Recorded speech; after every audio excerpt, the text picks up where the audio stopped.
السلام عليكم ورحمة الله وبركاته. الحمد لله نحمده ونستعينه ونستغفره ونؤمن به ونتوكل عليه ونعوذ بالله من شرور أنفسنا ومن سيئات أعمالنا. من يهد الله فلا مضل له ومن يضلل فلا هادي له. ونشهد أن لا إله إلا الله وحده لا شريك له. ونشهد أن سيدنا ونبينا وحبيبنا وشفيعنا وسندنا وقدوتنا ومولانا محمدا عبده ورسوله أرسله بالحق بشيرا ونذيرا وداعيا إلى الله بإذنه وسراجا منيرا. صلى الله عليه وعلى آله وأصحابه وذرياته وأهل بيته وبارك وسلم تسليما كثيرا. أما بعد فقد قال الله سبحانه وتعالى: أعوذ بالله من الشيطان الرجيم. بسم الله الرحمن الرحيم. يا أيها الذين آمنوا اتقوا الله وكونوا مع الصادقين.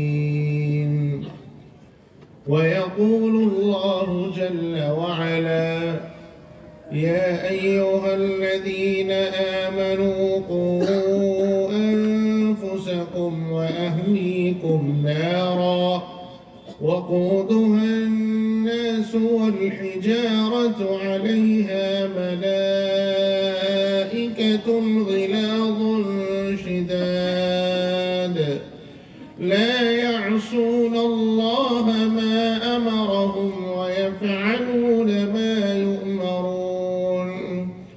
يا أيها الذين كفروا لا تعتذروا اليوم إنما تجزون ما كنتم تعملون.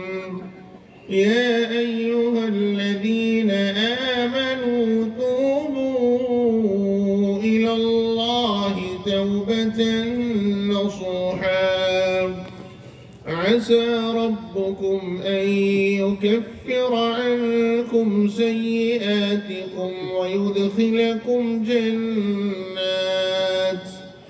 ويدخلكم جنات تجري من تحتها الأنهار يوم لا يخزي الله النبي والذين آمنوا معه نورهم يسعى بين أيديهم وبأيمانهم يقولون ربنا أتمم لنا نورنا واغفر لنا إنك على كل شيء قدير. وقد قال رسول الله صلى الله عليه وسلم: لا يؤمن أحدكم حتى أكون أحب إليه من والده وولده والناس أجمعين، أو كما قال عليه الصلاة والسلام.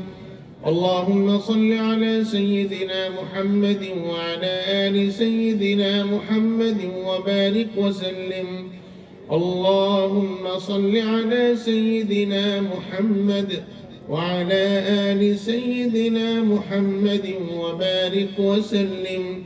اللهم صل على سيدنا محمد وعلى آل سيدنا محمد وبارك وسلم. اسٹیج پر تشریف فرما حضرات علماء کرام،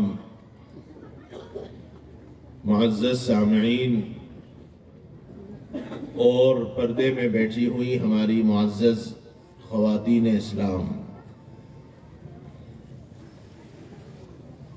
عنوان جو دیا گیا ہے یا آج کے اجلاس کا جو عنوان طے کیا گیا ہے وہ دو حصوں پر منحصر ہے اور اس پر سیر حاصل گفتگو، بلکہ عنوان کے ہر جز پر تفصیل ترین گفتگو مجھ سے پہلے حضرت مفتی صاحب دامت برکاتہم نے آپ کے سامنے رکھی ہے. مزید کچھ باتیں اپنے مذاکرے کے واسطے قرآن مجید کی آیات کی روشنی میں آپ حضرات کی خدمت میں عرض کرنا ہے. چونکہ رات سرد رات ہے، وقت زیادہ نہیں ہے، اس لیے میں بھی بہت مختصر سی بات آپ حضرات کی خدمت میں رکھنا چاہتا ہوں. معاشرہ، یہ جو لفظ ہے یہ بہت اہمیت کا حامل ہے. معاشرہ ایک دو فرد کا نام نہیں، بلکہ معاشرہ کئی لوگوں کی زندگی سے بنتا ہے. اس لیے ہر جز کی ضرورت ہے. یہ ہم سب کو ذہن میں رکھنا چاہیے کہ میں اپنے طور پر معاشرے کا ایک فرد ہوں.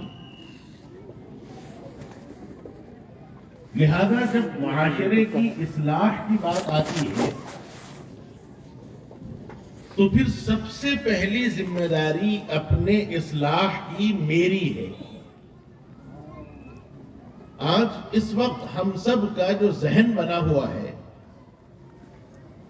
وہ یہ ہے کہ معاشرے کی اصلاح سامنے والوں سے،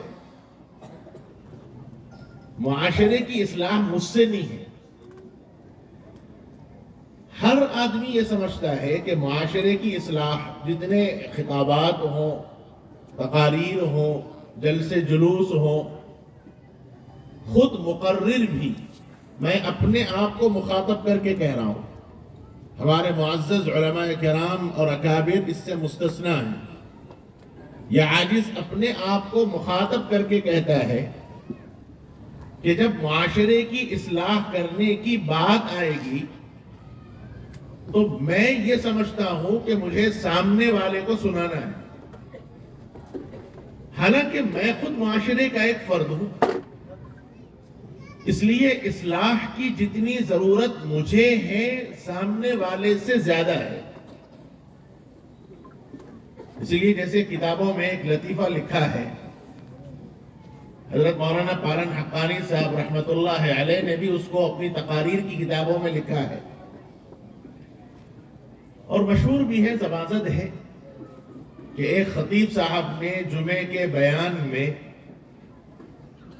ہلدی کے اوپر تقریر کی اور اس کے نقائص بیان کیے کہ ہلدی نہیں کھانا چاہیے اور ایسا نہیں کرنا چاہیے اور اس کی وجہ سے یہ چیزیں ہوتی ہیں. بہرحال خوب جمعے کی تقریر میں ہلدی کی مذمت پہ بیان کیا. اب جمعہ پڑھ کے جب حضرت گھر پہنچے اور ظہرانہ دسترخوان نکالا گیا تو دیکھا کہ جمعے کی جو دال تھی وہ بالکل سفید تھی. کیونکہ ہمارے اپنے معاشرے کے اندر ماحول میں جمعے کے دن کھٹی دال اور قیمہ یہ بنتا ہے؟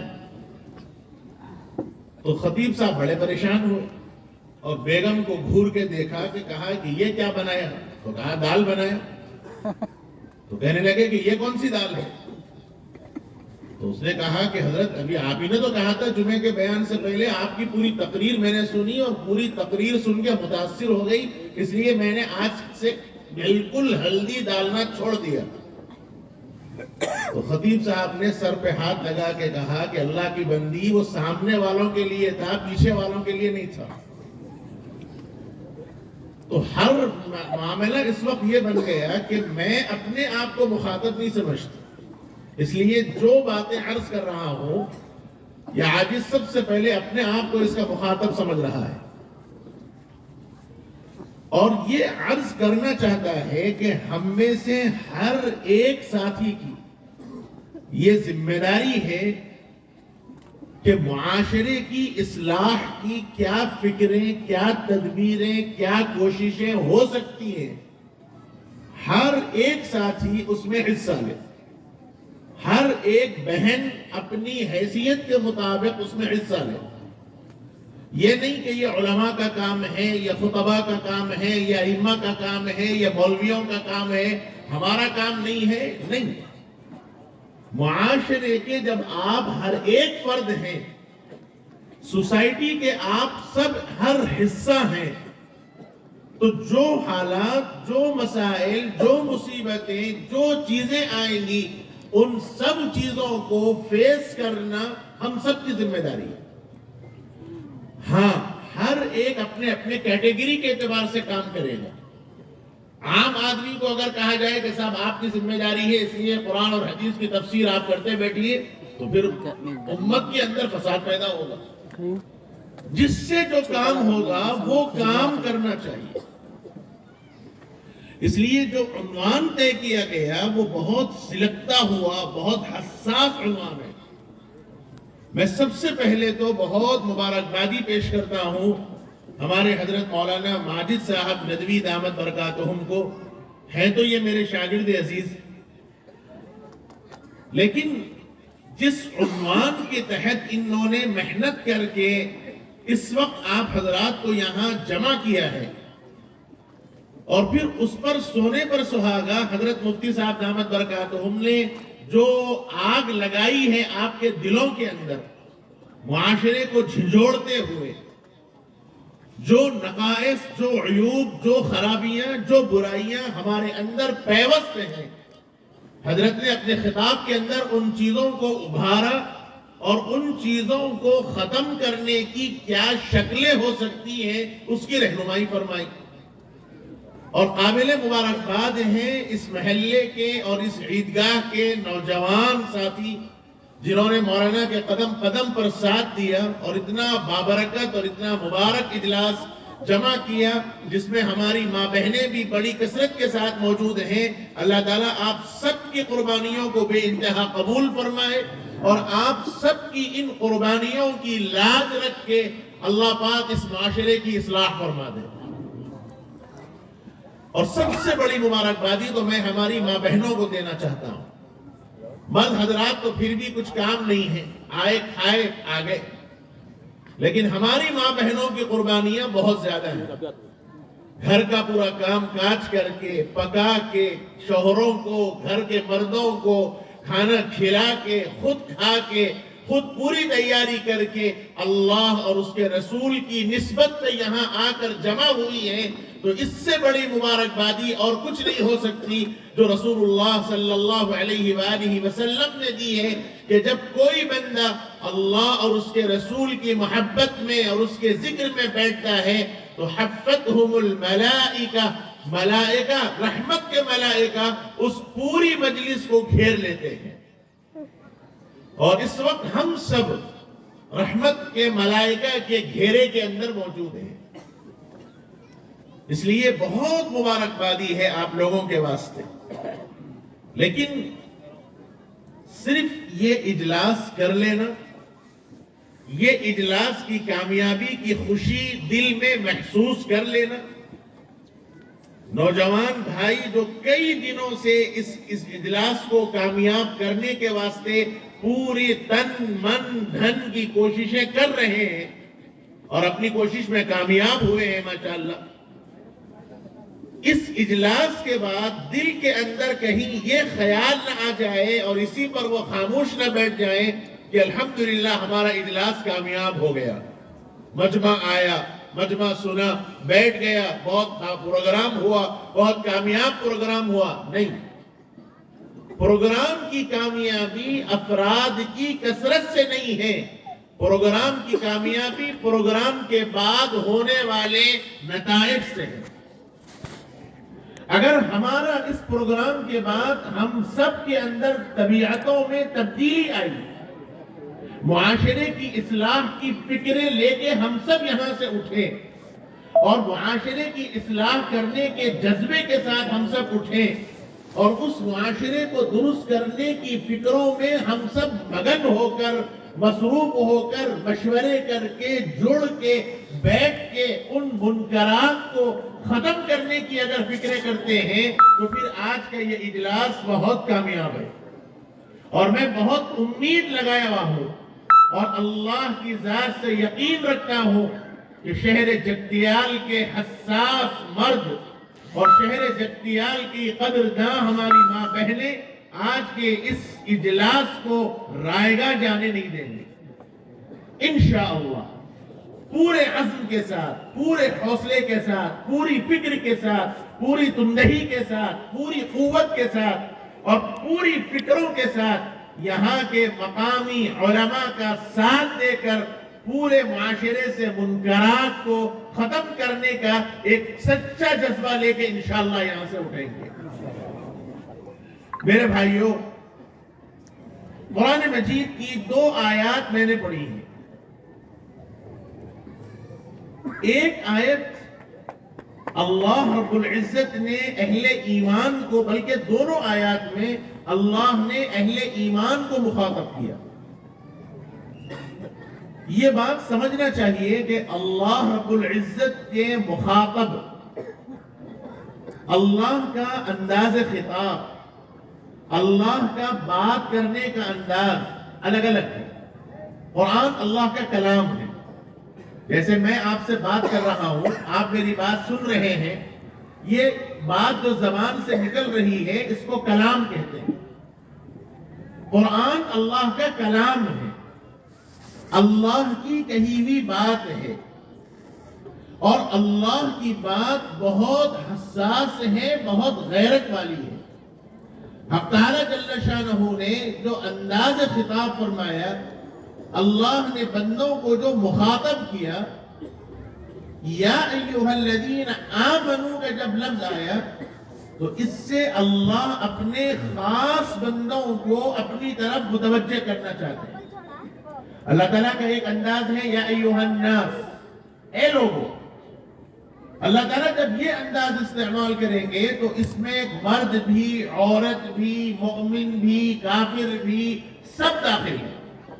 اور اس کے بعد اللہ تعالیٰ اپنی قدرت کی نشانیوں کو بیان کریں گے، ایسا ہوا، ایسا ہے، کائنات ایسی ہے، یہ چیزیں ایسی ہیں، اپنی قدرت کی چیزوں کو اللہ تعالیٰ بیان کرتے ہیں یا ایہا الناس کے ذریعے۔ لیکن جب یا ایہا الذین آمنوا کا لفظ آیا تو یہ اللہ کا ڈائریکٹ خطاب ہے، اور جب اللہ یہ لفظ استعمال کریں گے تو اس کے بعد یا تو اللہ کسی کام کے کرنے کا حکم دیں گے یا اللہ کسی کام سے رکنے کو کہیں گے، کیونکہ اللہ تعالیٰ کا مخاطب ہے، اللہ کے خاص بندے، اللہ ان سے بات کر رہا ہے۔ اللہ تعالیٰ نے فرمایا یا ایہا الذین آمنوا، اے لوگوں جو ایمان لائے ہو۔ ایمان والوں کو اللہ نے مخاطب کیا اور پھر اس کے بعد فرمایا اتقوا اللہ، اللہ سے ڈرو، وکونوا مع الصادقین، اور دوسری بات فرمائی کہ لوگوں، سچے لوگوں کے ساتھ اپنے آپ کو اٹھو بٹھاؤ، سچے لوگوں کی صحبت اختیار کرو۔ اتقوا اللہ ایک حکم دیا، اللہ سے ڈرو، وکونوا مع الصادقین، اور پھر سچے لوگوں کے ساتھ اپنے آپ کو رکھو۔ یہ معاشرہ ہے، اس آیت شریفہ کے اندر اللہ نے ایک معاشرے کی اصلاح کیسے ہو سکتی ہے اس کو خلاصے کے طور پر بیان کیا. صرف جلسے کر لینا، تقاریر کر لینا، جیسے ہمارے حمید صاحب غالباً نام ہے جو انہوں نے ابھی کچھ اشعار پڑھے، اگر میں کہوں تو پوری زمین کو جھنجھوڑ دیا انہوں نے کہ جلسے ہوتے، تقریریں ہو گئی اور خطابات ہو گئے، ایک سے ایک حضرات علماء کرام کے خطابات ہم نے سن لیے، لیکن اگر عمل ہم نے نہیں کیا تو پھر زندگی ان سارے خطابات کو سننے میں گزر جائے گی جو بالکل لا حاصل چیز ہے. اللہ سے ڈرنے کا جب حکم دیا گیا تو معاشرے کے ہر فرد کو اللہ نے مخاطب کیا. میرے اندر اصلاح ہو، میرے اندر فکر پیدا ہو، میرے اندر تڑپ پیدا ہو، میرے اندر ایمان کا جذبہ پیدا ہو، میرے اندر منکرات سے نفرت پیدا ہو، میرے اندر گناہوں سے رکنے کا جذبہ پیدا ہو. میں سب سے پہلے اپنے آپ کو گناہوں سے روکوں، پہلے یہ فکر ہو، اور پھر اس کے بعد ان گناہوں سے بچنے کے واسطے نیک لوگوں کی، علماء کی، اللہ والوں کی صحبت اختیار کر کے اپنے اندر جلا، اپنے اندر ترقی، اپنے اندر ایمان کی بڑھوتری کا جب فیصلہ ہوگا تو پھر اس کے نتیجے میں معاشرے کی اصلاح ہوگی. اتقوا اللہ وکونوا مع الصادقین.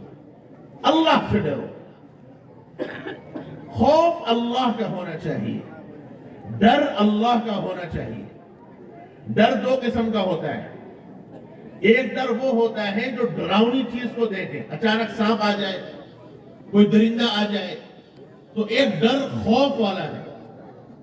اور ایک ہم اللہ نہ کرے کوئی غلط کام کر رہے ہوں، کوئی گناہ کا کام کر رہے ہوں، اچانک ہمارا کوئی بڑا جن کی ہم ریسپیکٹ کرتے ہیں، جن کی ہم عزت کرتے ہیں، وہ آ جائے.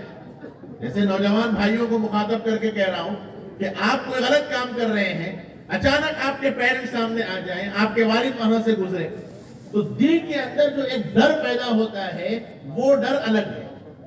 ایک سانپ کو دیکھ کر ڈر پیدا ہوا اور ایک والد کو دیکھ کر ڈر پیدا ہوا غلط کام کرتے ہوئے، دونوں ڈروں میں فرق ہے. پہلا ڈر اپنی جان کا ہے، دوسرا ڈر عظمت کا ہے. پہلے ڈر کے اندر اس چیز سے جس سے ڈر ہوا اس کو مارنے کی، اس کو نقصان پہنچانے کی فکر کریں گے، اور دوسرے ڈر میں عظمت اور محبت ہے. قرآن مجید نے حکم دیا اتقوا اللہ، اللہ سے ڈرو. تو یہ ڈر وہ ڈر نہیں جو سانپ کا ہے، وہ ڈر نہیں جو درندے کا ہے، بلکہ وہ ڈر جس میں عظمت ہو، جس میں محبت ہو، جس میں عقیدت ہو، وہ ڈر مراد ہے. اللہ سے اور اس کے رسول سے جو ڈر ہوتا ہے وہ ڈر یہی عظمت والا ڈر ہوتا ہے. وہ ڈر ہوتا ہے جس میں عقیدت ہوتی ہے، وہ ڈر ہوتا ہے جس میں محبت ہوتی ہے. اور جب یہ چیزیں آئیں گی تو اس کے اندر بڑھوتری کے واسطے حکم دیا گیا وَكُونُوا مَعَ الصَّادِقِينَ.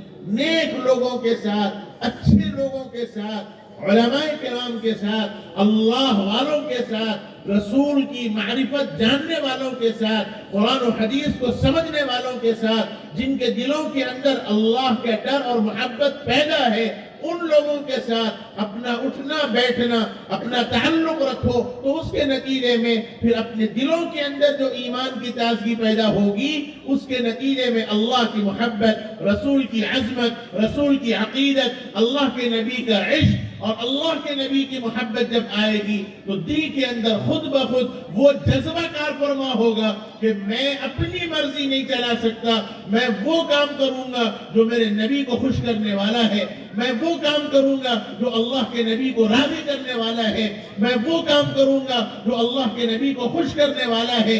میری مرضی کچھ نہیں، میری خواہش کچھ نہیں، میری انا کچھ نہیں، میری خواہشات کچھ نہیں. اب چلے گی تو صرف اس ذات کی خواہش جو سارا دین لے کر آئے، اس ذات کا حکم چلے گا جو ساری طبیعت، جو شریعت کے شارع ہیں، حضرت محمد رسول اللہ صلی اللہ تعالی علیہ وآلہ وسلم کے دین پر اپنے آپ کو میں قربان کر دوں گا. یہ جذبہ پیدا ہوگا.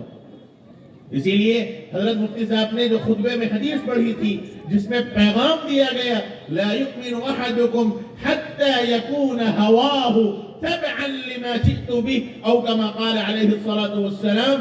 آقا صلی اللہ علیہ وسلم نے فرمایا خدا کی قسم تم میں سے آدمی اس وقت تک صاحب ایمان نہیں ہو سکتا، اس وقت تک آدمی کا ایمان مکمل نہیں ہو سکتا. کب تک؟ فرمایا جب تک اس کی خواہشات، اس کی مرضی، اس کی انا، اس کی چاہت میرے لائے ہوئے دین کے تابع نہ ہو جائے اس وقت تک وہ کامل مسلمان نہیں ہو سکتا. ہماری شادی کو آپ لے لیں، ہمارے فنکشنوں کو آپ لے لیں، کون سا ایسا کام ہوتا ہے جس میں اللہ اور اس کے نبی کو ہم راضی کرنے والا کام کرتے ہوں؟ رسم و رواج سے لے کر واہیات قسم کے کام ہم کرتے ہیں. اپنے بچے کے رشتے کے انتخاب کے لیے گھر گھر جا جا کر نوجوان معصوم بچیوں کی عزت کو سر بر سر عام اچھالنا ہم عورتوں کا، ہم مردوں کا، ہم عورتوں کا ایک سلسلہ بن گیا. میں اپنے بچے کے رشتے کے لیے جاؤں گا تو سب لڑکی کو دیکھنے کے واسطے پہلے جائیں گے، رشتہ دار جائیں گے، لڑکی کو چلائیں گے، اٹھائیں گے، بٹھائیں گے، کھڑائیں گے، نپائیں گے، سر کے بال کھول کے دیکھیں گے، ساری چیزیں کریں گے جیسے کسی بچی کو دیکھنے نہیں گئے بلکہ مارکیٹ سے ایک شو پیس خریدنے کے لیے لائے. اور ہمارے گھر کا عالم کیا ہے؟ میں عورتوں سے مخاطب ہوں اس موقع پر. مائیں یہ چاہتی ہیں کہ صاحب میرے بچے کو حور پری ملے، اور خود میرے گھر کا عالم کیا ہے؟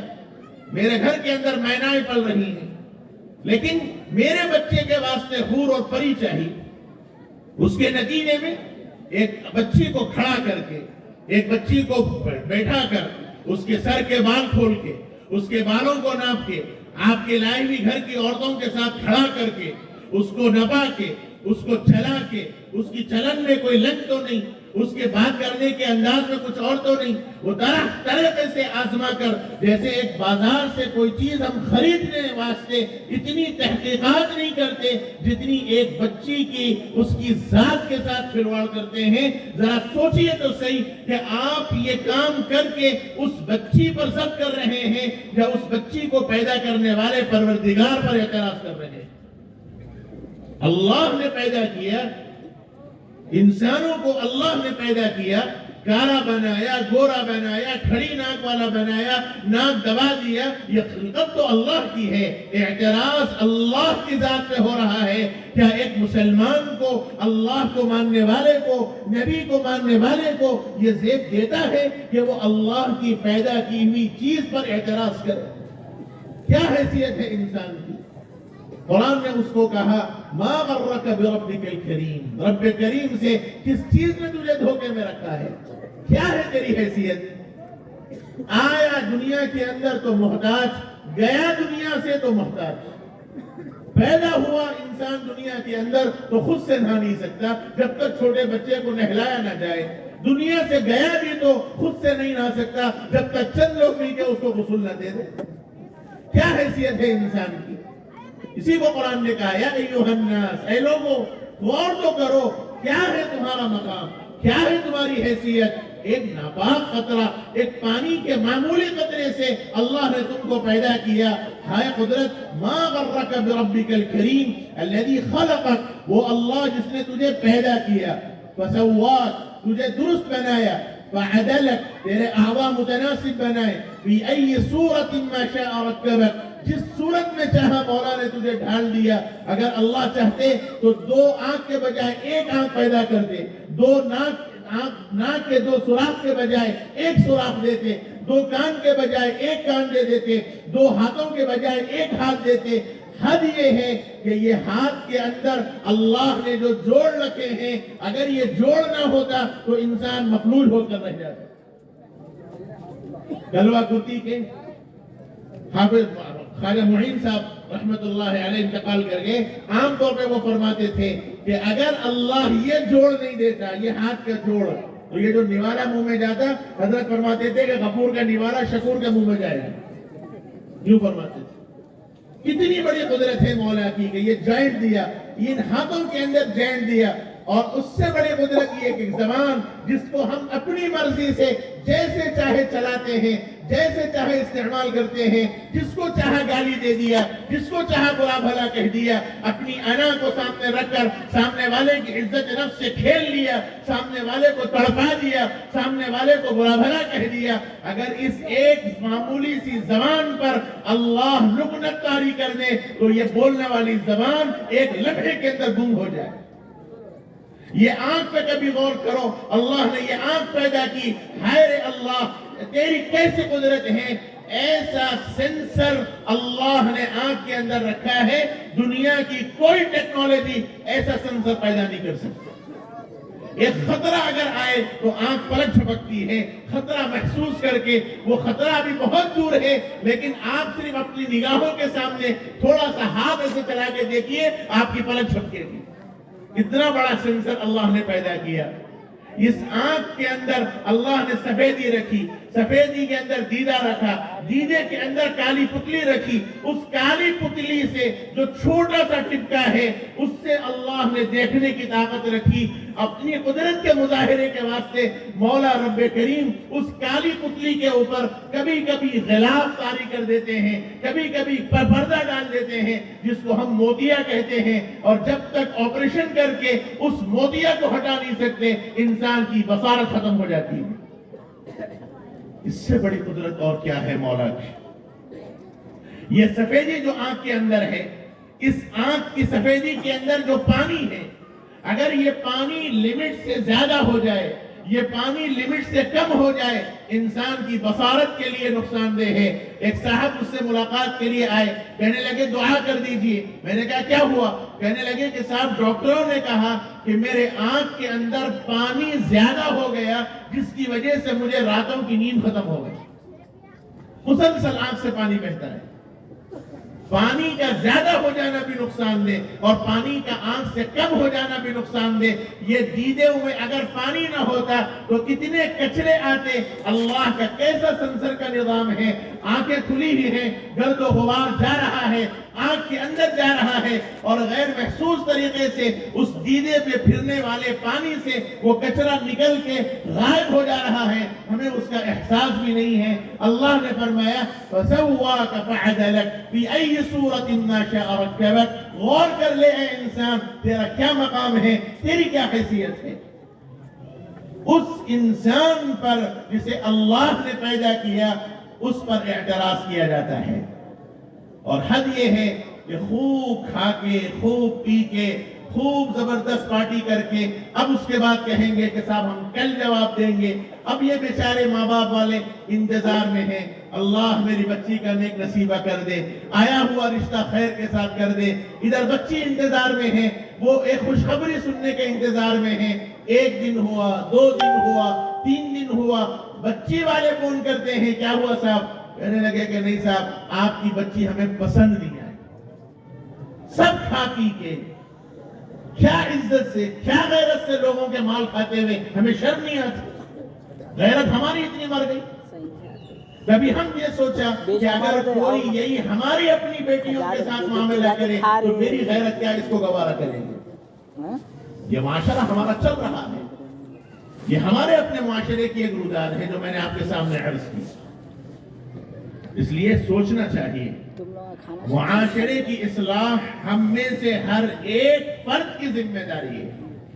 وَكُونُوا مَعَ الصَّادِقِينَ. اچھے لوگوں کے ساتھ اللہ والوں کی صحبت اختیار کریں تو پھر معاملہ سدھر سکتا ہے. قرآن مجید کی دوسری آیت شریفہ میں اللہ تعالیٰ نے یہی بات فرمائی, یا ایھا الذین آمنوا. اللہ نے اہل ایمان کو مخاطب کیا, یہاں بھی ایمان والوں کو مخاطب کیا. اہم پیغام ہے. فرمایا قوا انفسکم واہلیکم نارا. فرمایا کہ اپنے آپ کو, اپنے گھر والوں کو جہنم کی آگ سے بچاؤ. سب سے پہلے حکم دیا قوا انفسکم, اپنے آپ کو بچاؤ, اور پھر اس کے بعد اپنے گھر والوں کو بچاؤ. اس سے جہنم کی آگ سے. کیسی آگ؟ قودها الناس والحجارہ. اس آگ کو بھڑکایا جائے گا، اس آگ کو جلایا جائے گا، تو انسانوں کو ڈال کر اور بڑے بڑے پتھروں کو ڈال کر اس آگ کو دہکایا جائے گا، آگ کو جلایا جائے گا۔ اور علیہا ملائکۃ غلاظ شداد، ایسی بھیانک آگ ہے کہ اس آگ پر اللہ نے سخت ترین فرشتوں کو مسلط کر رکھا ہے، جو ایسے بھیانک فرشتے ہیں کہ اللہ کے حکم کی نافرمانی نہیں کرتے، یفعلون ما یؤمرون، جس چیز کا اللہ نے ان کو حکم دیا بس وہ اسی کو بجا لاتے ہیں۔ اللہ نے یہ حکم دیا کہ اپنے آپ کو، اپنے معاشرے کو، اپنے خاندان کو، اپنی سوسائٹی کو، اپنے آپ کو جہنم کی آگ سے بچاؤ، غلط کام کرنے سے، برے عمل کرنے سے اپنے آپ کو بچاؤ۔ اور جو کام ہو گئے، جو غلطیاں ہو گئیں، زندگیاں نافرمانیوں میں گزر گئیں، تو پھر اس کی اصلاح کا واسطہ قرآن مجید نے بیان کیا، اے لوگو اللہ کے سامنے سچی پکی توبہ کرو۔ یا ایوہا الذین آمنوا توبوا الی اللہ، اے ایمان والو اللہ کے سامنے سچی پکی توبہ کرو۔ توبۃ نصوحا کہا۔ ہم یہ سمجھتے ہیں کہ توبہ کلے پہ دو ہاتھ مار لینے کا نام ہے۔ بعض لوگوں کو دیکھا جاتا ہے نماز پڑھ لیے، دعا ہو گئی، اٹھے، کلے پہ دو ہاتھ مار لیے اور سیدھے پینٹ کا پائچہ نیچے کر کے چل پڑے، یہ سمجھیے کہ توبہ ہو گئی۔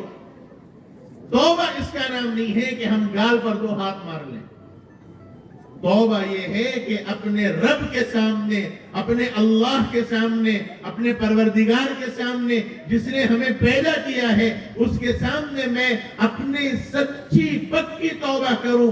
توبہ دل کے ارادے کا نام ہے، جو گناہ میں کر رہا ہوں سب سے پہلے اس گناہ سے میں بچوں، ان یقلع عن المعصیہ، سب سے پہلے میں گناہ سے بچوں، ان یندم علیہا، جو گناہ مجھ سے ہوتے ہیں اس گناہ پر میں ندامت اختیار کروں، اس گناہ پر میں شرمندگی کا اظہار کروں، اور پھر اس کے بعد ان یقلع عن المعصیہ، ان یندم علیہا وان یعزم الا یعود الیہ ابدا، اس بات کا پختہ ارادہ کر لے کہ آج کے بعد پھر میں یہ گناہ نہیں کروں گا، پھر اس کے بعد اللہ کے سامنے مانگے۔ میں آپ کو ایک روایت سناؤں، اللہ تعالیٰ کتنے مہربان ہیں، کتنے اپنے بندوں کے ساتھ امید لگائے ہیں۔ حضرت انس بن مالک رضی اللہ عنہ حدیث کے راوی ہیں، رسول اللہ صلی اللہ علیہ وآلہ وسلم نے فرمایا، حق تعالیٰ جل شانہ فرماتے ہیں، اللہ اپنے بندوں سے مخاطب ہے، اللہ بات کر رہے ہیں، کلام اللہ کا، الفاظ اللہ کے، وہ قرآن ہے، اللہ اپنے بندوں سے مخاطب ہیں، اللہ بول رہے ہیں، الفاظ نبی کے ہیں، وہ حدیث قدسی کہلاتی ہے۔ یہ حدیث قدسی ہے، اللہ تعالیٰ اپنے بندوں سے مخاطب ہیں۔ جناب رسول اللہ صلی اللہ علیہ وسلم نے فرمایا، قال اللہ تعالی یا ابن آدم، اللہ تعالیٰ فرماتے ہیں اے آدم کی اولاد، اللہ نے ساری انسانیت کو مخاطب کیا، اس میں مرد بھی، عورت بھی، مسلمان بھی، غیر مسلم بھی، مشرک بھی، اللہ کو ماننے والا بھی، اللہ کو نہ ماننے والا بھی، ساری انسانیت کو مخاطب کر کے حق تعالی جل شانہ فرماتے ہیں، یا ابن آدم انک ما دعوتنی ورجوتنی غفرت لك على ما كان فيك ولا ابالی۔ حق تعالی جل شانہ فرماتے ہیں، اے انسان، جب تک تو مجھے پکارے گا، انک ما دعوتنی، جب تک تو مجھے پکارے گا، مجھے رب ہونے کا یقین رکھے گا، میرے بارے میں یہ تصور، یہ گمان رکھے گا کہ میری حالت کو بنانے، میری حالت کو سدھارنے والے رب اعلیٰ ہیں، پروردگار عالم ہے، اللہ عز و جل ہے، اللہ کے علاوہ کوئی اور نہیں ہے، جب تک اس یقین کے ساتھ تو مجھ سے مانگے گا، انک ما دعوتنی ورجوتنی، امید بھی مجھ سے رکھے گا، یقین بھی مجھ سے رکھے گا، میری بگڑی بنانے والے اللہ ہیں، مجھے روزی دینے والے اللہ ہیں، میرے مسائل کو حل کرنے والے اللہ ہیں، مشکل کشا اللہ ہیں، ضرورتوں کی تکمیل کرنے والے اللہ ہیں، حالات لانے والے اور حالات کو درست کرنے والے اللہ عز و جل ہیں. اللہ میرے مولا ہیں، اللہ میرے پروردگار ہیں، اللہ میرے مالک ہیں، اللہ میرے رب ہیں، اللہ میرے خالق ہیں، اللہ قادر مطلق ہیں. اللہ کا یقین بندہ رکھے گا. انک ما دعوتنی ورجوتنی غفرت لک. فرمایا کہ جب تو یقین کے ساتھ مجھے پکارے گا میں تیرے سارے گناہ معاف کر دوں گا. غفرت لک. اور کیسے؟ علی ما کان فیک. جتنے گناہ تو کر سکتا ہے کر لے، جتنے گناہ تو نے کیے ہیں کر لے، بس میرے پاس آ کر تو سچے دل سے توبہ کر کے استغفار کر کے معافی مانگ کے مجھ سے یقین کے ساتھ اگر تو مانگے گا، فرمایا غفرت لک، میں تجھے معاف کر دوں گا. ولا ابالی، اور مجھے کسی کی پرواہ نہیں. مولا مالک ہے، وہ رب ہے. لا يسأل عما يفعل وهم يسألون. ان سے کوئی سوال کرنے والا نہیں، ان سے کوئی پوچھنے والا نہیں. وہ رب ذوالجہاں ہے، وہ رب کائنات ہیں. فرمایا ولا ابالی، مجھے کسی کی پرواہ نہیں. اور پھر آگے فرمایا یا ابن آدم لو بلغت ذنوبك عنان السماء. عنان کہتے ہیں آسمان کے اوپری حصے کو. یہ جو ہم نظر اٹھا کر دیکھتے ہیں، یہ جو نیلی چیز نظر آتی ہے یہ آسمان نہیں. آسمان تک کوئی نہیں پہنچ سکتا. یہ ایک سیارہ ہے. جو یہ نیلا نظر آتا ہے یہ سیارہ ہے. آپ اوپر فلائٹ میں اڑیں، 30,000 40,000 فٹ کی بلندی پر جائیں اور وہاں سے پھر آپ اوپر نگاہ اٹھا کر دیکھیں تو پھر اوپر آپ کو نیلی چیز نظر آئے گی. یہ آسمان نہیں ہے، یہ تو ایک ستارہ ہے، یہ ایک سیارہ ہے. عنان السماء، آسمان کی چھت کے برابر. اور آسمان اللہ نے 7 آسمان بنائے.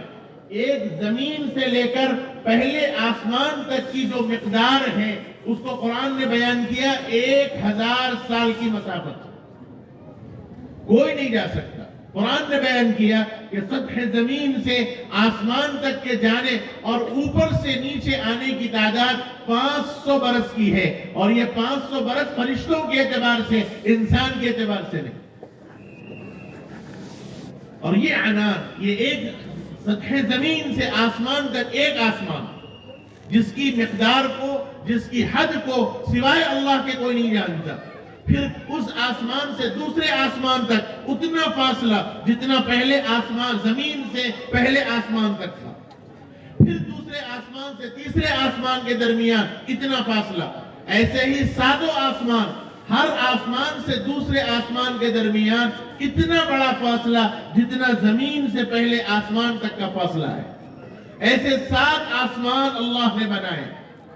اور حدیث پاک میں کہا گیا لو بلغت ذنوبك عنان السماء. یہ 7 آسمان، یہ جتنی پیمائش اور جتنی مقدار میں نے ابھی آپ کے سامنے بیان کی، یہ سارے بھر کے تو گناہ کر لے. کون کر سکتا ہے اتنے گناہ؟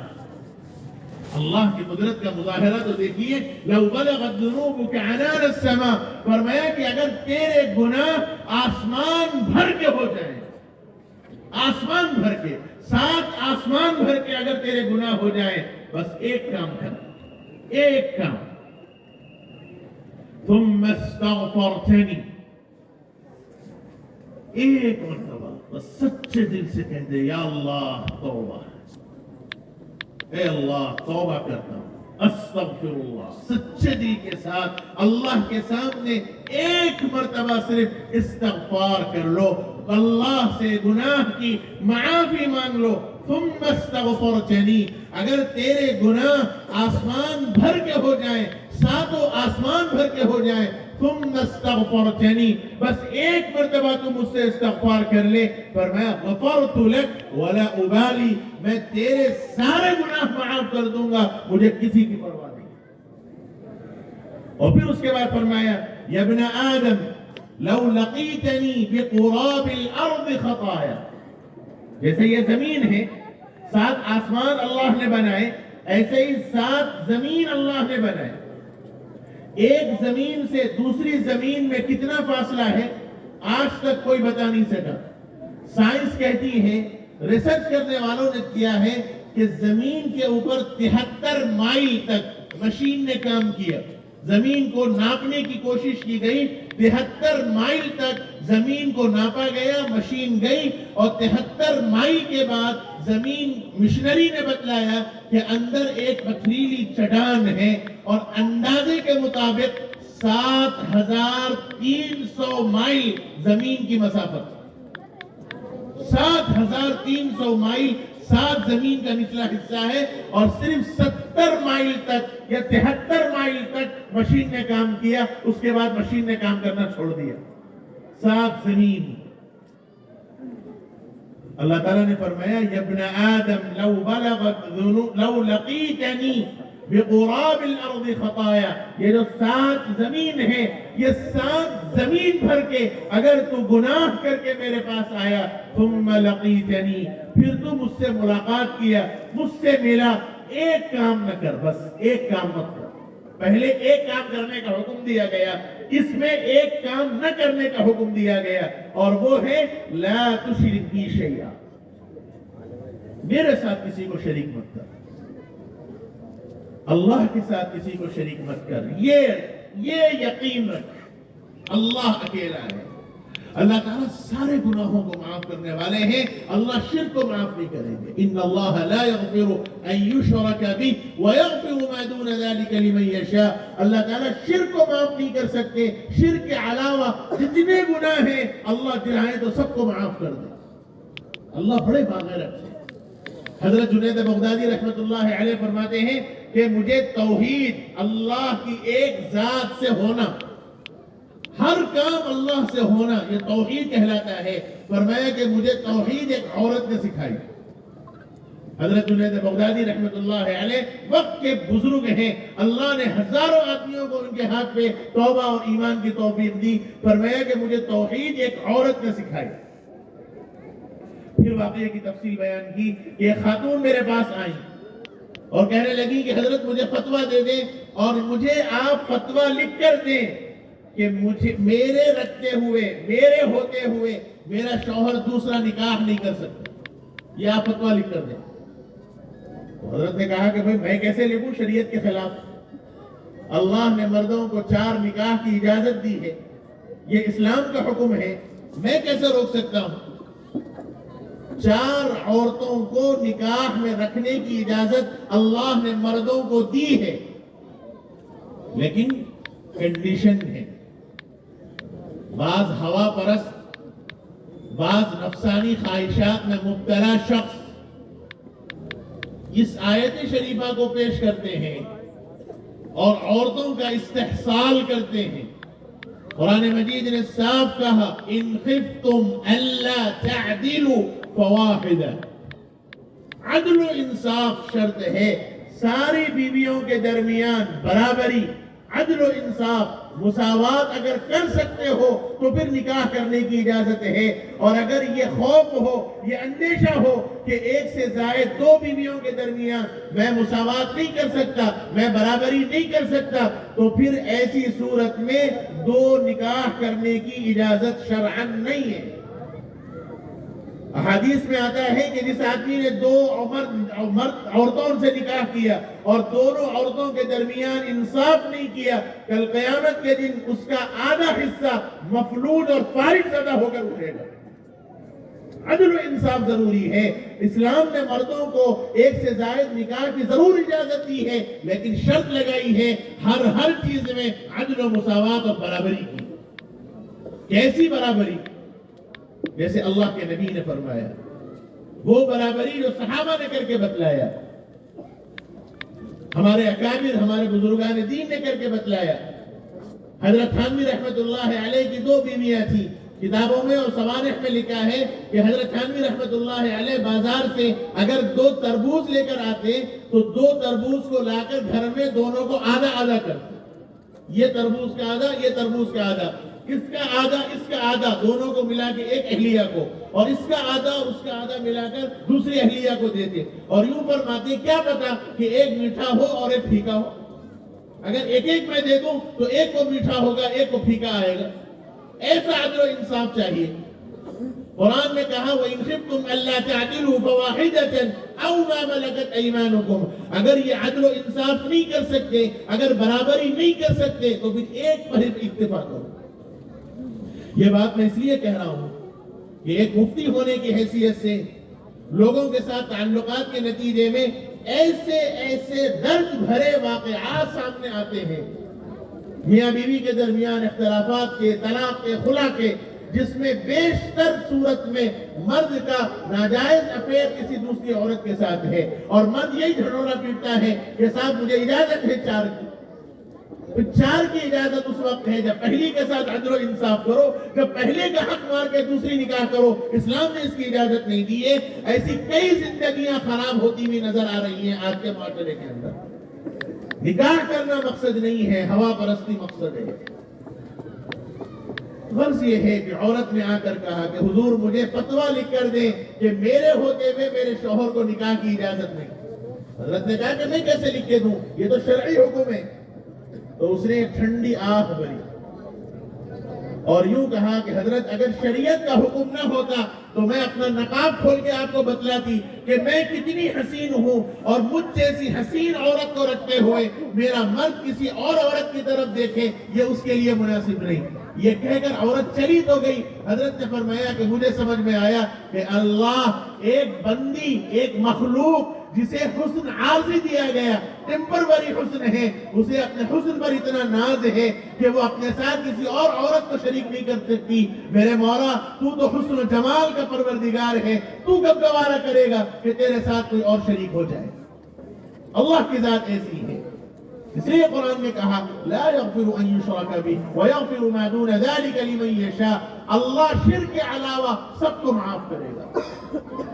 حدیث میں یہی بتایا گیا یا ابن آدم لو لقیتنی بقراب الارض خطایا ثم لقیتنی لا تشرک بی شیئا، بس مجھ سے ملاقات اس حال میں کر کہ میرے ساتھ کسی کو شریک نہ کر، لأتیتک بقرابها مغفرتا، میں زمین بھر کے مغفرت لے کر تیرے پاس آؤں گا۔ اس لیے اللہ سے اپنے تعلق کو مضبوط کرنے کی ضرورت ہے، خاص طور پر آج کے اس معاشرے کے فساد کے دور میں اتنے حالات بگڑ رہے ہیں، اتنے حالات پیش آ رہے ہیں، میں آپ کے سامنے بیان نہیں کر سکتا۔ ہمارے علماء نے، ہمارے اکابر نے وقتاً فوقتاً حالات آپ کے سامنے سنائے ہیں، ایسے دل دہلا دینے والے واقعات۔ معاشرے کے اندر بے حیائی، معاشرے کے اندر عریانیت نے وہ حال کر کے رکھا ہے کہ نوجوانوں کا عالم آج کل کا بس افیئر کرنا، تعلقات استوار کرنا ایک عام سا فیشن بن گیا۔ ایک صاحب مجھ سے فون کیا اور کہا کہ مجھے آپ کا کچھ وقت چاہیے۔ میں نے عشاء کے بعد کا ٹائم دیا تو ماں باپ اپنی بیٹی کو لے کر آئے اور آ کر بہت رویا۔ میں نے وجہ دریافت کی تو کہنے لگے کہ صاحب یہ میری بیٹی ہے، 13 سال اس کی عمر ہے، یہ 9 کلاس میں پڑھتی ہے، یہ سچا واقعہ میں آپ کو بتا رہا ہوں، 9 کلاس میں پڑھتی ہے۔ میری بچی نے اب تک 3 مرتبہ سوسائیڈ کرنے کی کوشش کی، مسلمان بچی 3 مرتبہ سوسائیڈ کرنے کی کوشش کی۔ میں نے وجہ دریافت کی تو کہنے لگے کہ میری بچی ایک کسی لڑکے کے عشق میں مبتلا ہے اور وہ لڑکا ہمارے قابل نہیں ہے۔ میں نے اس کو سمجھایا اور میں جتنی کوششیں کر سکتا تھا وہ ساری کوششیں کر چکا ہوں، سختی کے اعتبار سے، مار کے اعتبار سے، سمجھانے کے اعتبار سے، لیکن میرے بچی ہاتھ نہیں آتی۔ آپ اللہ رسول کا واسطہ دے کے میری بچی کو سدھار دے، سمجھا دے، یہ کہہ کر ہچکیوں پہ رونے لگے۔ یہ ہمارے معاشرے کی ایک بہت درد بھری داستان ہے۔ نوجوان لڑکے 3-3، 4-4، 5-5 ہینڈل کر رہے ہیں۔ بعض نوجوانوں نے مجھ سے خود کہا 5 کو ہینڈل کر رہا ہوں صاحب۔ میں نے کہا کون سا تیر مار رہا بھائی؟ تو میرے کو بولنے لگا کہ اچھا میں 5 کو ہینڈل کر رہا ہوں، بڑا نہیں ہے۔ میں نے کہا اگر آپ کی بہن کے ساتھ کوئی یہ کام کرے ہو دو گیا مصعب۔ جب اپنی عزت کی بات آئی تو یہ مسئلہ، وہ بھی تو کسی کی بہن ہے، وہ بھی تو کسی کی بیٹی ہے، لیکن فخریت طور پر نوجوان بھی یہ سمجھتا ہے کہ مجھے کرنا نہیں ہے، ٹائم پاس کرنا ہے. لڑکیاں بھی، ہماری بیٹیاں بھی یہ کہہ رہی ہیں کہ ٹائم پاس کرنا ہے. کیوں؟ اصل وجہ سنیے. اس 13 سالہ لڑکی نے جو بات کہی، جب میں نے اس کو سمجھایا، اس سے بات چیت کی، اور پھر اس کے بعد اس نے مجھ سے جو بات کہی وہ میں آپ کے سامنے رکھنا چاہتا ہوں. اس نے کہا کہ مول صاحب، یہ میرے بابا ہیں، یہ میری مما ہیں، آپ ان سے پوچھیے کہ انہوں نے مجھے ٹائم کتنا دیا ہے. میری ہر خواہش، میری ہر ضرورت میرے بابا نے پوری کی ہے. میری کوئی ایسی خواہش نہیں ہے جو میرے بابا نے پوری نہیں کی ہے. لیکن صرف مجھے یہی نہیں، مجھے میرے بابا کا ٹائم چاہیے. نہ مجھے مجھ سے بات کرنے کو نہ میرے بابا کے پاس ٹائم ہے، نہ مما کے پاس ٹائم ہے. کیوں؟ باپ صبح کا نکلا، شام رات دیر گئے گھر واپس آتا ہے. 2 بجے 3 بجے 4 بجے گھر واپس آتا ہے، اولاد سو رہی ہے. ماں کا کام کیا ہے؟ ڈراموں میں اور نئے ڈراموں میں بیٹھے ہوئے ہیں گھر کی عورتیں.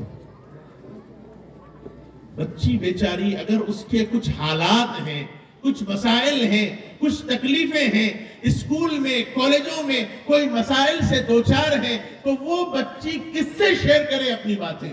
نہ باپ کے پاس ٹائم ہے، نہ ماں کے پاس ٹائم ہے. اس لیے میں ایک گزارش ہر مجمع میں کر رہا ہوں، میرے بھائیوں، آج وقت کی نزاکت ہے. اللہ کے واسطے، نبی کے واسطے، آپ کو اللہ اور اس کے رسول کا واسطہ دے کے میں کہہ رہا ہوں، خدا کے لیے اپنی نسلوں کی فکر کیجئے، اپنی نسلوں پہ رحم کیجئے، اور ان کے واسطے تھوڑا سا ٹائم سپینڈ کیجئے، ان سے ٹائم سپینڈ کیجئے. میں گزارش کر رہا ہوں کہ ایک کھانا اپنی گھر والوں کے ساتھ بیٹھ کے کھائیے. چاہے ناشتہ ہو، چاہے دوپہر کا ہو، چاہے شام کا ہو، جو بھی آپ ترتیب بنائیں، ایک کھانا پورے مل کے بیٹھ کے کھائیں. گھر کے لوگ بیٹھ کے دسترخوان بچھا کے بیٹھ کے کھائیں. کھانے کے بعد کچھ تبادلہ ہو، آج کیا ہوا، آپ اسکول میں کیا ہوا، آج آپ کے کالج میں کیا ہوا، بچیوں سے بات کریں. ایسا بے حیا ماحول ہے. میں آپ کو بتا رہا ہوں کہ اس کالج جانے والی لڑکیاں، عزت دار گھرانے کی لڑکیاں، کالج کے نام پہ گھر سے نکل رہی ہیں، اور باپ مطمئن ہے کہ میری بچی کالج جا رہی ہے، ماں مطمئن ہے کہ میری بچی کالج جا رہی ہے، اور بچی آدھے راستے سے نعوذ باللہ اپنا برقع اتار کے کسی غیر مسلم بوائے فرینڈ کے ساتھ گاڑی پہ بیٹھ کے پارکوں کو جا رہی ہے. یہ ہماری نسلوں کے حالات ہیں. اس بچی نے مجھ سے یہ کہا، پوچھئے کہ میرے بابا کے پاس کتنا ٹائم ہے. میرے دل کی باتیں، میرے اوپر آنے والے کچھ حالات ہیں، میں ان کو شیئر کرنا چاہتی ہوں، تو میں کس سے کروں؟ مجبوراً مجھے اس بچے سے اسنیپ چیٹ پہ میری اس سے فرینڈشپ ہوئی، اور پھر ہماری محبت بڑھ گئی. وہ رات بھر، اس کے بعد کے الفاظ سنیے، رات بھر میرے دل کی باتیں سنتا ہے، اور وہ میرے باتوں کو سن کے میرا غم ہلکا کرتا ہے. ہم مطمئن ہیں کہ بچے سو رہے ہیں، بچے کیا گل کھلا رہے ہیں ہمیں اس کا اندازہ نہیں ہے. میں شکوہ نہیں کر رہا ہوں، ہمارے بڑوں سے ہم نے یہ سنا، بڑے یہاں موجود ہیں، یہ الفاظ ہم نے اپنے بڑوں سے سنا کہ اولاد کو سونے کا نوالا کھلاؤ، دشمن کی نگاہ سے دیکھو.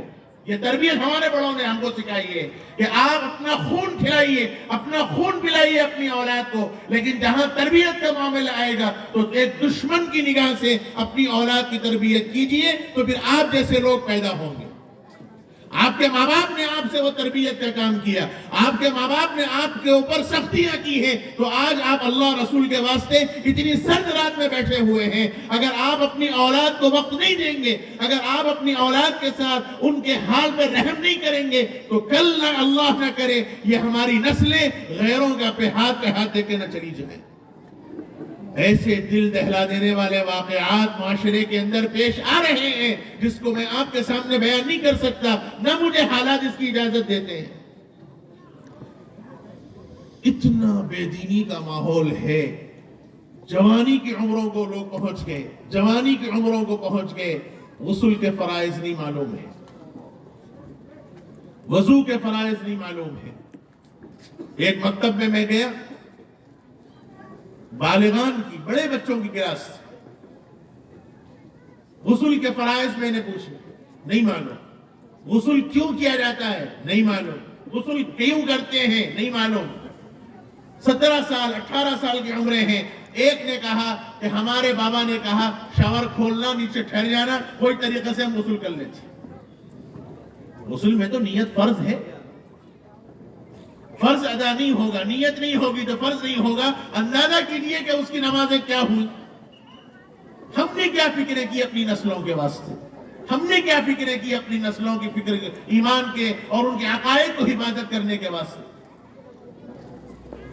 میرے بھائیوں، آج وقت کی ضرورت ہے، اس نزاکت کو ہمیں سمجھنے کی ضرورت ہے. ایک علاقے میں میرا سفر ہوا اور وہاں ایک اسکول کی افتتاح ہوا اور CBSE کا نظام تھا اسکول کا. تو وہ مفتی صاحب نے مجھ سے بتلایا کہ ہم نے چونکہ اسلامی ماحول میں اسکول کھولنے کا ارادہ کیا تو باضابطہ انٹرویوز ہوئے ٹیچرز کے واسطے. تو بتلایا کہ تقریباً 37 اپلیکیشنز آئے. انٹرویو لیا گیا، سارے کے سارے کوالیفائڈ مسلمان بچیاں، کوئی ڈگری کرا ہوا، کوئی BEd کرا ہوا، کوئی کچھ پڑھا ہوا، کوئی ڈبل گریجویشن کیا ہوا، اعلیٰ سے اعلیٰ کوالٹی کا اور انگریزی کے اعتبار سے پرفیکٹ. اب اس کے بعد جب دینیات کا سوال کرنے کا وقت آیا اور اسٹینڈرڈ کیا تھا، ابھی صرف 3rd اسٹینڈرڈ تک افتتاح ہو رہا تھا. پرمیشن تو گورنمنٹ سے 10 تک کی لی انہوں نے، لیکن ابھی فی الحال 3rd تک کا صرف اسکول کھل رہا تھا. تو اس کے واسطے جب انٹرویوز لیے گئے، انگریزی کے اعتبار سے پرفیکٹ تھے. اب جب دینی ماحول میں سوال کیا، مفتی صاحب خود کہتے ہیں میں سوال کر رہا تھا اور میں نے موٹا سوال کیا کہ مرنے کے بعد ہم سے جو قبر میں سوالات ہوں گے وہ کتنے ہیں اور کیا کیا ہیں، یہ سوال کیا. کہنے لگے کہ 43 اپلیکیشن آئے، جن میں سے 37 نے 37 اپلیکیشن والوں نے یہ کہہ دیا ہمیں نہیں معلوم. ہائی ایجوکیشن رکھنے والے ہماری مسلمان بچیاں، اور 6 اس میں سے ایسی تھی جنہوں نے 5 7 4 یہ کہا. قبر میں کتنے سوالات ہوں گے، کیا کیا ہوں گے، اس کا جواب ہمارے مسلم معاشرے کی 43 بڑی ایجوکیشن حاصل کرنے والی بیٹیوں کو نہیں معلوم. کیا معاشرہ کہاں جا رہا ہے، کیا فکریں ہو رہی ہیں ہمارے معاشرے کی. یہ حالات ہیں درد بھرے مسلمانوں کے. اسلام بہت امن والا مذہب ہے. اسلام نے تعلیم کو عام کرنے کا حکم دیا ہے. عقائد کے اوپر فکریں کرنے کی ضرورت ہے. اور یہ اسی وقت ممکن ہے میرے بھائیوں، میری بہنوں، جب ہمارا تعلق اللہ سے مضبوط تر ہوگا.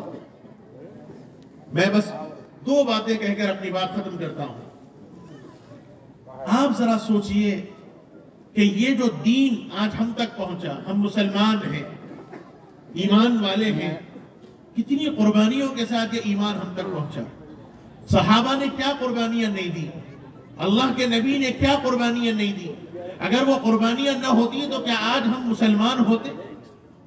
وہ صحابہ کا، وہ ربی کا، وہ ان کا واسطہ ہے، وہ ان کی قربانیوں کی لاج ہے. الحمدللہ آج ہم مسلمان ہیں. کیا حالات پیش آئے میں آپ کو بتلاؤں. ایک صحابی حضور کی خدمت میں آئے اور یوں عرض کیا کہ یا رسول اللہ، میں نے ایمان قبول کیا تو اس کے نتیجے میں مجھے میرے گھر سے نکال دیا گیا. اس زمانے میں ایمان لانے کا مطلب گھر سے نکل جانا. اور میں اپنے علاقے کا بہت بڑا تاجر ہوں، میری تجارت دور دور تک پھیلی ہوئی ہے اور ہم خاندانی بزنس مین ہیں. لیکن آپ کا آدمی جب میں ہمارے گاؤں میں پہنچا، اس نے ایمان کی دعوت دی، میں نے ایمان قبول کر لیا اور آہستہ آہستہ میرے ایمان کی اطلاع میرے چچا کو ملی تو اب انہوں نے مجھے خوب مارا، خوب پیٹا، خوب تکلیف دی. اور اس کے بعد مجھے انہوں نے 2 آپشن رکھے.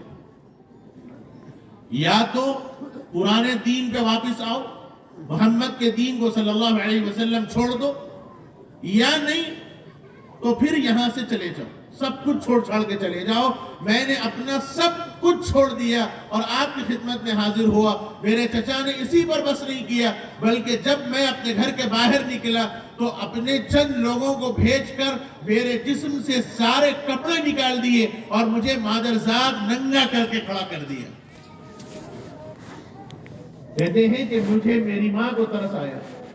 اس نے ایک چادر وہاں سے پھینکی. میں شرما کے وہ چادر کو لیا اور اپنے آپ کو چادر میں سمیٹا اور چادر کے 2 ٹکڑے کیا. ایک چادر کو میں نے اوپر سے ڈال لیا, ایک چادر کو میں تہمت بنا لیا اور پھر اب میں آپ کی خدمت میں حاضر ہوا. یا رسول اللہ, اب آپ مجھے دین سکھائیے, میں آپ کے پاس رہنے تیار ہوں. حضور مدینے میں ان کو صفہ کے چبوترے پر رکھا. وقت گزرتا گیا. ایک وقت ایسا آیا اللہ کے نبی صلی اللہ علیہ وآلہ وسلم جہاد کے لیے نکلے. یہ صحابی بھی ساتھ ہوئے اور راستے میں حالات بدلے اور طبیعت ان کی خراب ہوئی اور بہت سخت بخار آ گیا.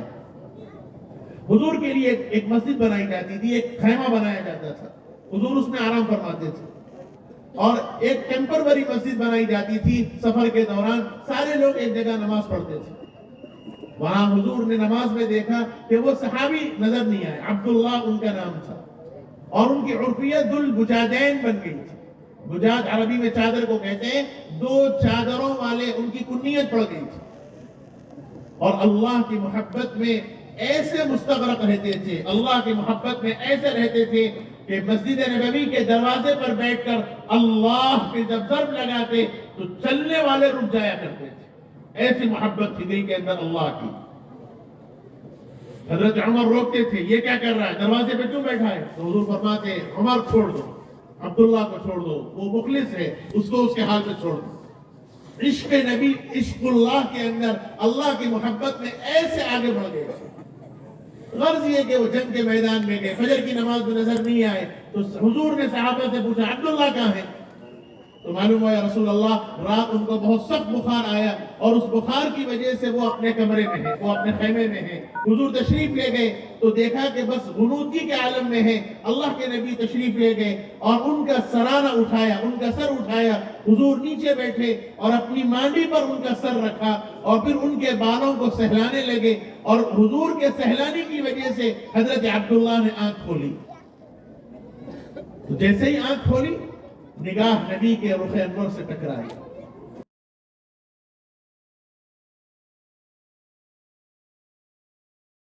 سے جب نگاہ ٹکرائی تو بے ساختہ آنکھوں سے آنسو آ گئے اور اللہ کے نبی کو ان کی وہ کیفیت دیکھ کر حضور کے رقت طاری ہوئی اور اللہ کے نبی کی آنکھوں سے آنسو گرے اور وہ آنسو کے قطرے حضرت عبداللہ کے چہرے پر پڑے. اتنے کمزور ہو گئے تھے کہ ہاتھ نہیں اٹھ رہا تھا حضرت عبداللہ کا. بڑی حسرت کی نگاہوں سے حضرت عبداللہ نے حضور کو دیکھا, حضور نے حضرت عبداللہ کو دیکھا. آقا کے آنسو مبارک مسلسل حضرت عبداللہ کے رخ انور پر گرتے رہے اور اللہ کے نبی نے اپنے آنسوؤں کو ان کے چہرے پر مل دیا. کیونکہ نبی کا پسینہ اور نبی کے جسم مبارک سے نکلا ہوا پانی جس جسم کو لگ جائے اس پہ جہنم کی آگ حرام ہو جاتی ہے. حضور نے لیپ دیا اور فرمایا کیا کہنا چاہتے ہو؟ کہا یا رسول اللہ دعا کر دیجئے کہ اللہ میری مغفرت فرما دے. حضور نے دعا فرمائی اور پھر اس کے بعد ان کا سر نیچے رکھا. حضور باہر گئے اور اپنے خیمے میں پہنچے اور وہاں پہنچتے ہی اطلاع ملی کہ عبداللہ کا انتقال ہو گیا.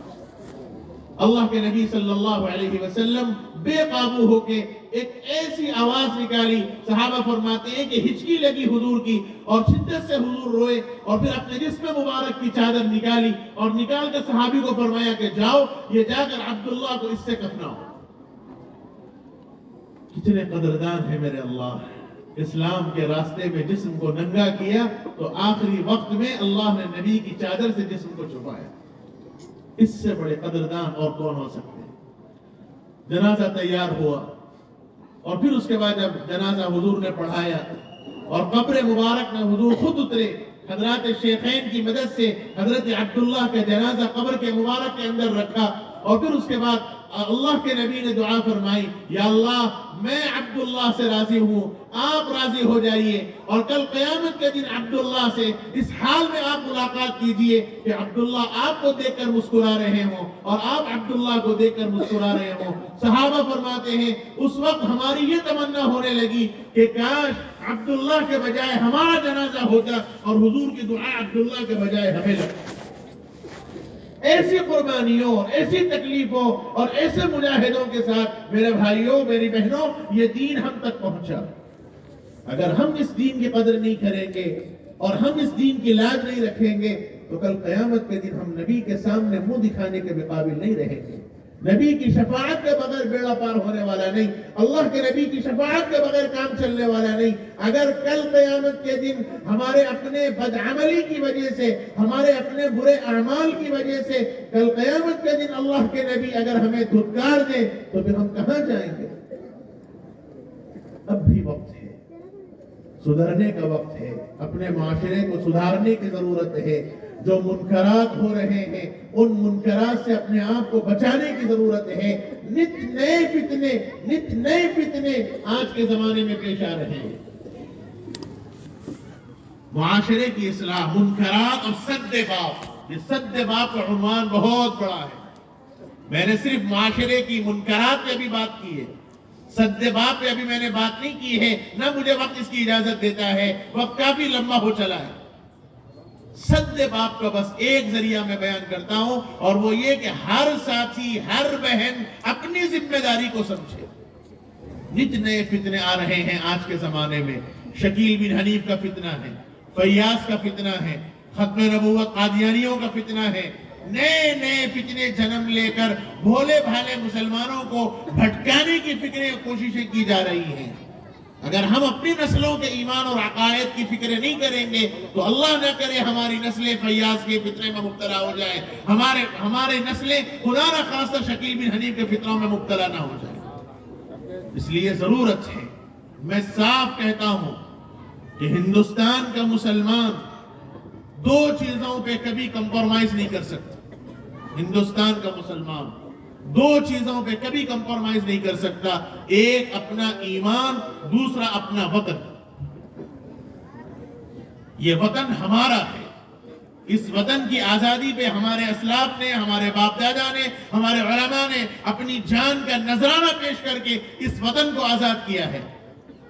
یہ وطن ہمارا ہے، اس وطن میں جان دے کر اپنے ایمان کے تشخص کے ساتھ اپنی زندگی کو ہم برقرار رکھیں گے۔ ہم مر کے بھی جائیں گے تو اسی مٹی میں دفن ہوں گے۔ مسلمان اپنے وطن سے کبھی غداری نہیں کر سکتا۔ وطن ہمارا ہے، وطن کے لیے جان دینے کی بھی ضرورت پڑے تو جان کا نذرانہ پیش کریں گے، اور ایمان کے واسطے اگر اپنی ضرورت پیش پڑی تو اپنی گردن کٹانے کو بھی تیار ہوں گے۔ لیکن سب سے پہلے اپنا ایمان مضبوط کیجئے، اپنے اللہ سے تعلق کو مضبوط کیجئے، اپنے نبی سے اپنے تعلق کو مضبوط کیجئے۔ جو معاشرے کی گندگیاں ہیں، جو معاشرے کے اندر غلط فہمیاں ہیں، اس غلط فہمیوں کو دور کرنے کی فکریں کیجئے۔ ایک کام اور کرنے کا ہے، وہ یہ ہے کہ ہم اپنے وطن میں رہنے والے اپنے غیر مسلم بھائیوں سے بھی محبت کے ساتھ پیش آئیں، ان کو بھی اپنے ساتھ شریک کریں۔ ضرورت پڑے تو ان کو مسجدوں میں لائیے۔ یہ بہت بڑی غلط فہمی لوگوں کے ذہنوں میں ہے کہ مسجد میں غیر مسلم نہیں آ سکتا، بہت بڑی غلط فہمی ہے۔ مسجد نبوی کا ماڈل بنائیے مسجدیں۔ آج ہم نے مسجدوں کو عبادت گاہ بنا لیا۔ اللہ کے نبی کے زمانے کی مسجد نبوی رول ماڈل ہے۔ آنے والے قیدی مسجد نبوی میں، آنے والے مہمان مسجد نبوی میں، لوگوں کے کام ہوتے مسجد نبوی میں، رفاہی کام ہوتے مسجد نبوی سے، قیدیوں کو باندھا جاتا مسجد نبوی سے، غیر مسلموں کو لا کر مسجد کے ماحول میں رکھا جاتا مسجد نبوی کے اندر۔ غیر مسلم بھائیوں کو مسجد میں لائیے، ان کو بتلائیے اللہ اکبر کا کیا معنی ہے، اللہ کے کیا معنی ہے، ہماری عبادت کیسی ہوتی ہے، ہمارا طریقہ کیا ہے۔ عید میلاد کا پروگرام کیجئے، اپنے مسلمان بھائیوں کو بلائیے، غیر مسلم بھائیوں کو بلائیے، ان کو اپنے عید میں شریک کیجئے، اپنے فنکشن میں شریک کیجئے۔ مختلف مواقع سے، مختلف کاموں سے غیر مسلم بھائیوں کو جو غلط فہمی پھیلائی جا رہی ہے کہ مسلمان اس ملک کا غدار وفادار ہے، مسلمان اس ملک کا بے وفا ہے، ان کو بتلائیے کہ مسلمان سب سے زیادہ وفادار ہے۔ ہماری عبادت گاہ ہر ایک کے واسطے کھلی ہے، آئیے مسجد میں آ کے دیکھیے کیا کرتے ہیں ہم لوگ، مسجد میں کیا عبادت ہم لوگ انجام دیتے ہیں۔ یہ جو غلط فہمیاں پھیلائی جا رہی ہیں میرے بھائیوں، اس کو ختم کرنے کی ضرورت ہے، محبت کے ساتھ پیش آئیے۔ ہندوستان کی خصوصیت ہے، ہندوستان ایک گلدستہ ہے، ہر قسم کا پھول جب اس میں لگے گا یہ گلدستہ بنے گا، ورنہ ہر پھول کی اپنی خصوصیت ہے، ہر پھول کی اپنی خصوصیت ہے، لیکن جب وہ پھول سارے مل کے ایک جگہ جمع ہو تو پھر وہ گلدستہ بن سکتا ہے، اور وہ گلدستہ بن کے ساروں کو خوشی کا ماحول فراہم کر سکتا ہے۔ اس لیے بس میں اپنی بات ختم کرتے ہوئے یہی پیغام دینا چاہتا ہوں کہ معاشرے کے اندر اصلاح اسی وقت ہوگی جب میرا اور آپ کا سچا تعلق اللہ سے پیدا ہوگا، نبی کے اسوے اور طریقے پر جب تک میری زندگی کامیاب ہوگی، جب میری زندگی نبی کے طریقے پر چلے گی۔ اگر میں اپنے طریقے سے اپنی خواہش میں اپنی زندگی کو چلاؤں گا تو میرے بھائیوں میری زندگی صحیح معنوں میں نہیں چل سکتی، ایمان پہ نہیں چل سکتی۔ میں بہت معافی کے ساتھ اپنی بات ختم کر رہا ہوں کہ وقت مجھے اس کی اجازت نہیں دیتا، ورنہ مجھے اور بھی سد باب پہ بات کرنا تھا، لیکن کافی وقت ہو چکا ہے۔ میں سمجھتا ہوں جتنا پرمیشن تھا گورنمنٹ سے، اس پرمیشن سے بھی ہم شاید آگے بڑھ گئے۔ میں اپنی طرف سے، پورے مجمع کی طرف سے اس یہاں کی گورنمنٹ کا، پولیس کا اور سب کا شکریہ ادا کرتا ہوں، خصوصیت کے ساتھ ہمارے جو نوجوان، اس عیدگاہ یوتھ کے جو نوجوان ہیں جنہوں نے اتنا شاندار، اتنا منظم پروگرام منعقد کیا۔ اللہ کرے یہ پروگرام پہلا نہ ہو، یہاں سے یہ پروگرام کی ابتدا ہو اور اسی طرح کے پروگرام ہوتے رہیں اور معاشرے کی اصلاحات ہوتی رہے۔ اللہ مجھے اور آپ کو یہاں آنے کو قبول فرمائے اور یہاں بیٹھ کر جو باتیں سنی گئی، کہی گئی، اللہ تعالی ہم سب کے حق میں خیر کے فیصلے فرمائے۔ وآخر دعوانا ان الحمدللہ رب العالمین۔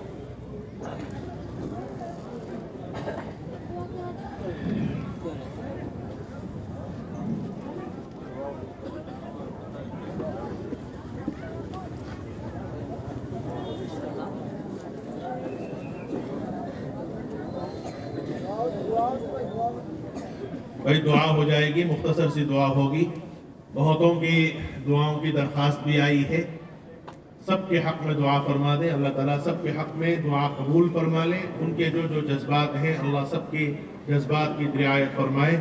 الحمدللہ رب العالمین، اللہم صلی علی سیدنا محمد وعلی آل سیدنا محمد وبارک وسلم۔ اللہم انت السلام ومنک السلام، تبارکت ربنا وتعالیت یا ذا الجلال والاکرام۔ اللہم اشرح صدورنا للإسلام، اللہم حبب إلینا الإیمان وزينه في قلوبنا وكره إلينا الكفر والفسوق والعصيان، اللهم اجعلنا من الراشدين، اللهم اجعلنا من أهل القرآن الذين هم أهلك وخاصتك يا ذا الجلال والإكرام۔ اے اللہ اپنے کرم سے ہمارے گناہوں کو معاف فرما، لغزشوں کو معاف فرما، قصوروں کو درگزر فرما۔ اے اللہ ہم سچی پکی آج توبہ کرتے ہیں، ہماری توبہ کو قبول فرما۔ اے اللہ استقامت کے ساتھ زندگی سنت کے مطابق چلنے کی ہم سب کو توفیق نصیب فرما۔ اے مالک اپنے کرم سے ہم نے جو مانگا وہ بھی عطا فرما، مانگنے سے جو رہ گیا نہیں مانگ سکے اپنے خاص کرم سے عطا فرما۔ اے اللہ ہم میں جو بیمار ہیں ان سب کو شفاء کاملہ عاجلہ دائمہ مستمرہ نصیب فرما۔ مولا جو مرحوم ہیں ان کی مغفرت فرما، ان کے درجات کو بلند فرما۔ اے اللہ ہماری بیٹیاں بہنیں جو شادی کی عمروں کو پہنچ گئیں لیکن معاشرے کے جہیز کے ناصور کی وجہ سے ان کے نکاح نہیں ہوتے، اے اللہ نوجوانوں کو توفیق نصیب فرما، سنتوں کے موافق نکاح کرنے کی توفیق نصیب فرما۔ ہماری بیٹیاں بہنیں جو سسرال میں پریشان ہیں اللہ ان کی پریشانیوں کو دور فرما۔ اے اللہ ہر طرح کا خیر نصیب فرما، ہر قسم کے شر سے ہم سب کی حفاظت فرما۔ اے اللہ جو خیر کی دعائیں رسول اللہ صلی اللہ علیہ وسلم نے اور آپ کے نیک بندوں نے مانگی ہیں اس میں ہمارا حصہ نصیب فرما۔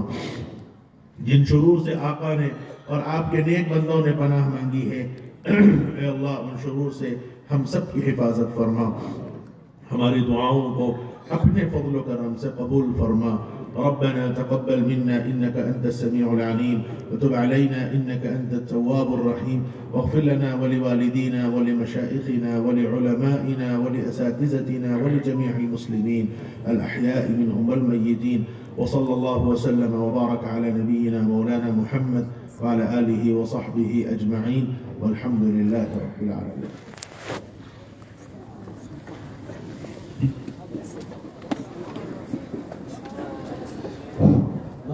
مرد احباب سے گزارش کرتا ہوں تھوڑی دیر صبر کا مظاہرہ کریں. خواتین تعداد میں کافی تعداد میں ہیں, انہیں جانے دیں, پھر گاڑیوں میں مشکل ہو جائے گا. میں یوتھ کے نوجوانوں سے گزارش کرتا ہوں خواتین کی رہبری فرمائیں. گیٹ پر کوئی مسئلہ نہیں ہے, باہر سارے ذمہ دار موجود ہیں, آرام سے رہیں, بس تھوڑا صبر کا مظاہرہ کریں.